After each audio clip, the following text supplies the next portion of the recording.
नमस्कार।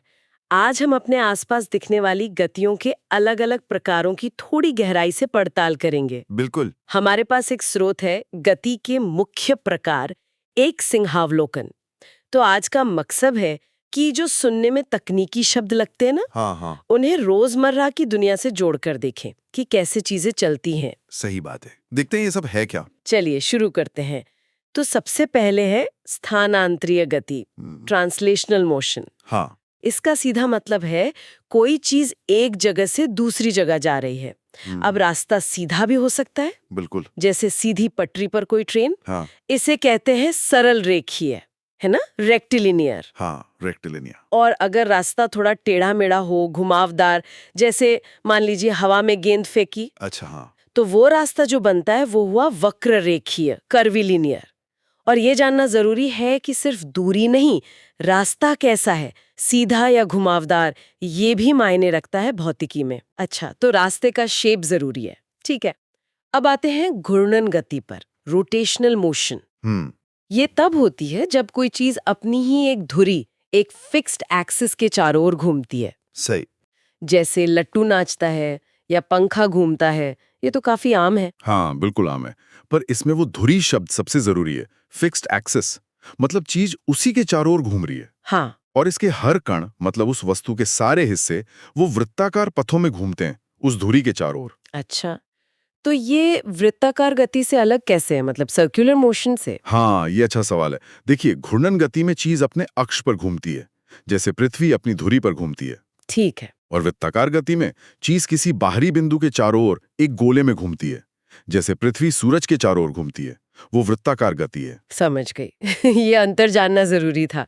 अच्छा, आगे बढ़ते हैं, दोलन गति, ऑसिलेटरी मोशन। हम्म। इसमें कोई चीज एक कह सकते हैं एक बीच के पॉइंट के आगे पीछे होती है या ऊपर नीचे? बिल्कुल, आगे पीछे ऊपर नीचे, जैसे वो दीवार घड़ी का पेंडुलम हाँ, या गिटार का तार जो बजता है, सही। वही। ये कंपन और तरंगों की जड़ है असल में।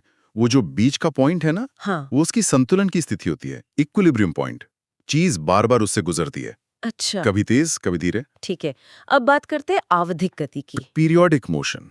पीरियोडिक। हाँ ये वो है जो एक फिक्स टाइम के बाद खुद को दोहराती है। बिल्कुल, नियमित अंतराल पर। जैसे पृथ्वी का सूरज के चारों ओर घूमना। एक साल में चक्कर पूरा। सही। या घड़ी की सुइयां। हाँ, या वो नियमित अंतराल ही मेन पॉइंट है, रेगुलरिटी। हाँ, और देखिए, ये भी दिलचस्प है कि दूसरी गतियां भी आवधिक हो सकती हैं। मतलब जैसे घूर्णन गति है, पंखे का घूमना। हाँ, अगर वो एक ही स्पीड से घूम रहा है हाँ, तो वो आवधिक भी है। या पेंडुलम का हिलना, अगर वो एक जैसा हिल रहा है तो वो दोलन भी है और आवधिक भी। सही है।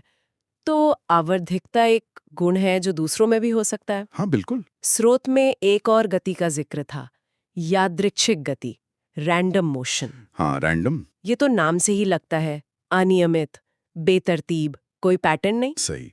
जिसे हवा में धूल के कण उड़ते हैं ना, हाँ, हाँ। कि धर भी या गैस के मॉलिक्यूल, उनका अंदाजा लगाना बहुत मुश्किल। अच्छा, ये तो काफी कॉम्प्लेक्स सिस्टम में होता होगा फिर। बिल्कुल, जटिल प्रणालियों में इसे समझने के लिए फिर स्टैटिस्टिक्स वगैरह लगती है। हमने शुरू में सरल रेखीय गति की बात की थी।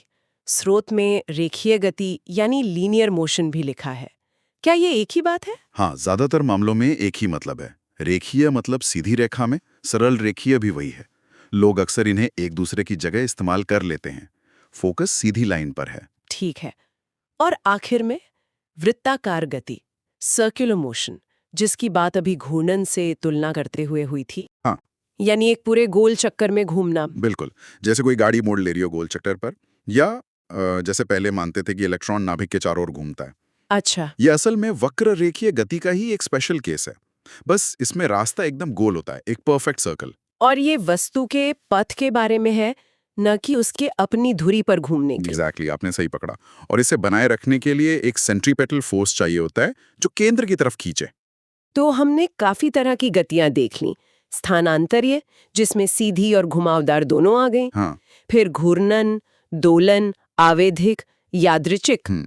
और वृत्ताकार। हम्म। और कई बार तो ऐसा भी होता होगा कि कोई चीज एक साथ कई तरह की गति कर रही हो। अरे बिल्कुल, ज्यादातर असल दुनिया में यही होता है।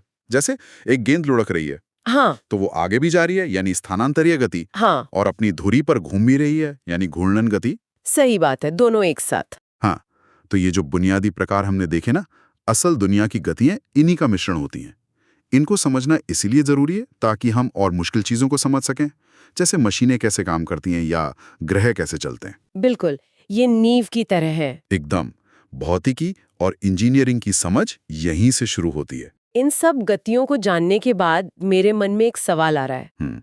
क्या इन सब को और इनके जो आपसी रिश्ते हैं, जैसे आवर्धिक गति और दोलन का रिश्ता, क्या इन्हें किसी एक विजुअल तरीके से, जैसे किसी चार्ट या डायग्राम में दिखाया जा सकता है, ताकि ये और आसानी से समझ आ जाए? ये एक बहुत अच्छा विचार है, एक तरह का माइंड मैप या फ्लो चार्ट। हाँ। क्या ऐसा करने से इनके बीच के जो बारीक अंतर हैं वो और साफ हो पाएंगे? ये सोचने वाली बात